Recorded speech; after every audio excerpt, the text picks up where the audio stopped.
So when you're at the wheel, your wheel head looks like this, and it can have these 2 pins on it. Some wheels don't have the pins on it, but if you have one that has pins, then you need a bat.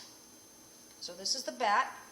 There are several different bats over here, and you can use any one that you're comfortable with. I particularly like the smaller ones like this. And it fits on the wheel like this. Now, it has a pretty good tight fit to it, but I also like to add some clay to the sides. I call these lugs of clay. And they just kind of help hold that bat where it needs to be. Affixing it tightly to the wheel head and the bat. There we go. Okay, I've wedged my clay. Now you're going to need tools. You need a cutting wire, like this. You're going to need a wooden knife, such as this. I like the long ones a lot better. And a needle tool. Now mine's orange, because I like orange.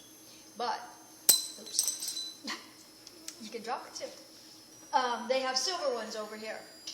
So you want a needle tool as well. I like to fix a little bit of clay on that so that my needle tool is always handy. Then I will get a wooden rib, or I want you to get a wooden rib similar to this. I, in particular, like the plastic ribs, or they're a little bit of a rubber rib, but they're a little plastic. And I like these a little bit better, but we don't have these available for everybody. This is my own particular stash. You need a sponge, and you need some water. And what I suggest on the water is that you fill it up pretty close to the top without spilling it. And then it's right here, and you don't have to reach all the way into your water to get it. And a full one of these green tubs should last you pretty much the class period. You might have to change it here and there, depending on how much slurry it gets. Okay, sponge is in there, or you can leave your sponge out. So these are your major tools that you need, the minimum amount of tools that you're going to need.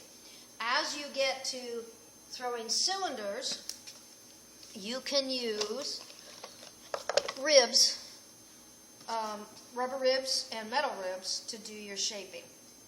So you can see I have a little bit of a selection here, small ones, big ones, and these are what I use for shaping cylinders. We'll get into that later. Every vessel that you make will come from a cylinder, some sort of cylinder. You're going to center the clay the same, you're going to open it almost the same, and then you're going to bring it up almost always the same. If you're doing a bowl, you're going to have a little different way of opening it, but we'll get into that later.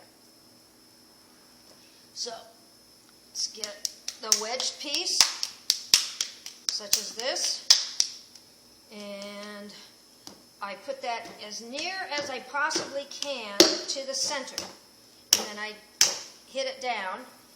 First thing I'm going to do is take my finger and kind of smash this into and seal the bat head.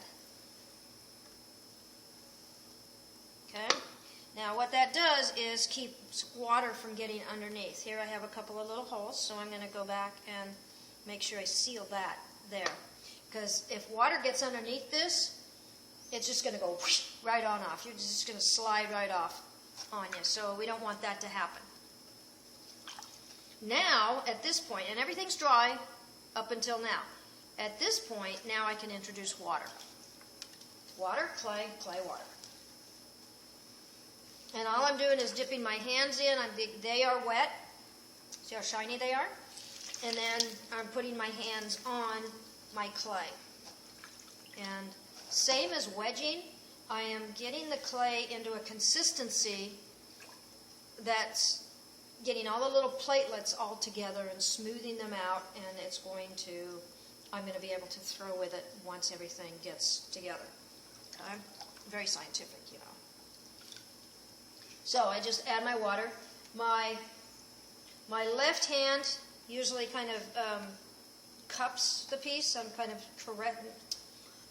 caressing, but I'm kind of steadying the piece, and then my right hand comes down and around, such as this. And see, that looks a lot more centered than it was before it had this wobble like that. So I'm using this finger and around here on my left hand.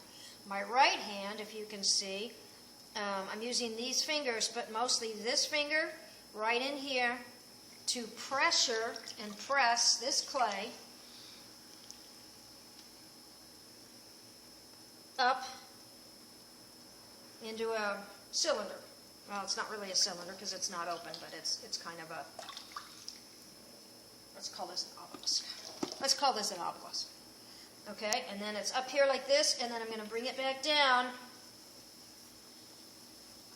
such as this. And I'm going to clean off my wheel head, because when it gets sludgy like this, you can't grab the clay down here very easily. And sometimes you get some grit between your finger and the bat. So again, and another way you can do this is grab your hands and squeeze and bring it up. Okay, so I'll do that method as well. So I'm using my little finger and my ring finger. Little finger, ring finger. And I'm actually squeezing up. So you can see where I've actually touched the clay. These two fingers, these three fingers, and here is all against the clay. And I'm just coming up. And I'm steadying it. Okay, one thing I always tell everybody, no sudden moves. No sudden moves. Because as soon as I bring this off and see, now it's off center. Now I got extra work I need to do. And I bring it back.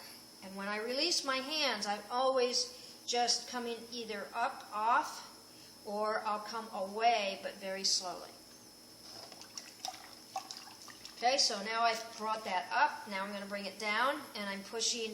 My left hand is holding the piece steady, and my right hand is going to be pushing this part of my hand into my left hand. Now, if you can see the entire body, you'll notice that my elbows are either braced against something or tucked into my body. This elbow is right here. This elbow is right here. If this splash pan wasn't here, I would actually